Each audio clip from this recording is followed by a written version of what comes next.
Okay, I'm going to answer a piece of an email that came from Jeanette, and it talks about a little bit of her history on cardio and so on and so forth as far as fat burning is concerned, but she's started implementing interval cardio, which is great, super for fat loss, and the reasons why is another topic.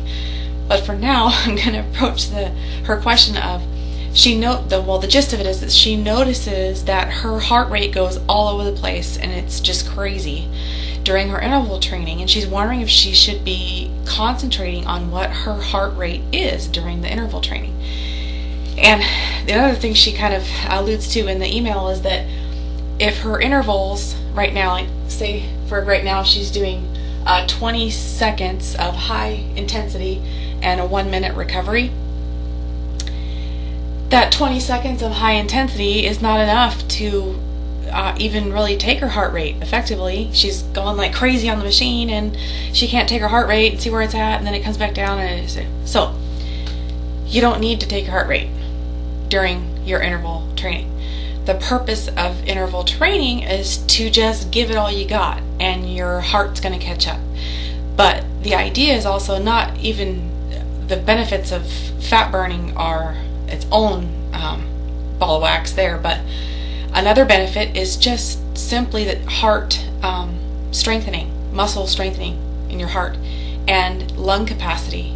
Just whipped out a quick visual of what a heart rate and what your heart does in response to interval training, which is why taking your heart rate is not important, because the goal in the big picture is more important here. And this is super simplistic. It's not to scale. Like I said, I just whipped this out in like maybe 2 minutes and just stuck it up on top of my calendar so I could get it up on the video. Like I said, no frills, right?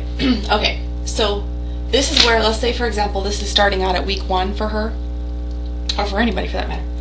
And she's gonna, the black is the interval itself. So here, this is her interval starting up.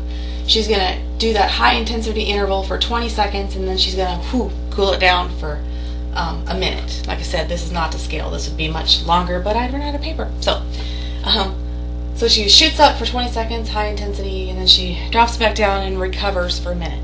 Then shoots it up to high intensity for 20 seconds, drops it back down. What happens when she does that is her body is this black mark, right? Her body is going like crazy, and her heart here following behind. This is the graph of her heart rate. And her heart rate basically said, at first thinks, oh boy, I better catch up. I don't know how long she's going to do this for. We know it's 20 seconds, but your heart rate doesn't know that. Your heart doesn't know that. So it kind of shoots up really fast, and when it realizes that it's going for a little period of time, doesn't know how long it's going to keep that up, or how long you're going to keep that up. So the heart rate shoots up there, overshoots really, really high in estimating how long you're going to actually do the interval for. And it goes up really, really high, and it stays up there. But meantime, you drop back down, but your heart takes a while to respond to this. This is when you're first starting out and you're not in that great a cardiovascular shape.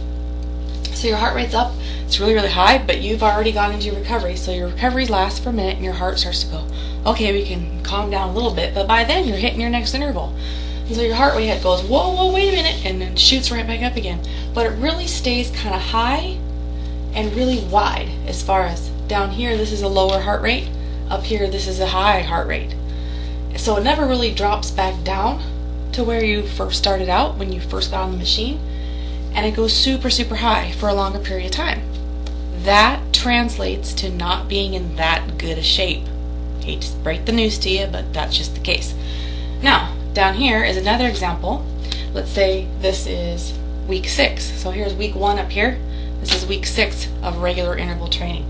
So down here, she shoots up her 20 seconds, let's say, and of course, you're not going to do this exact same interval every day or all week long for 6 full weeks, but I'm just using this as a comparison example.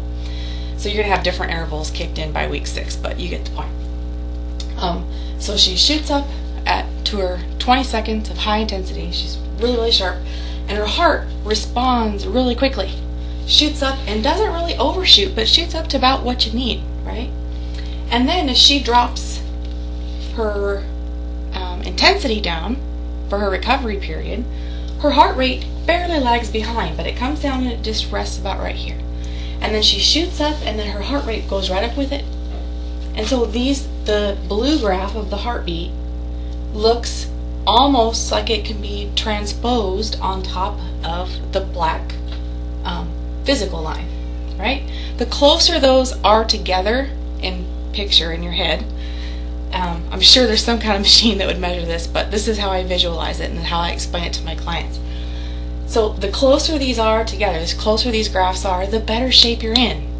But also, the more that it's going to be needed for you to change up your routine, because you're getting in great shape. Your body is adapting, which translates to less results. So it's a good thing because your heart's really strong and you're in great shape, but it also puts more responsibility on you to change up your program so you keep getting better results.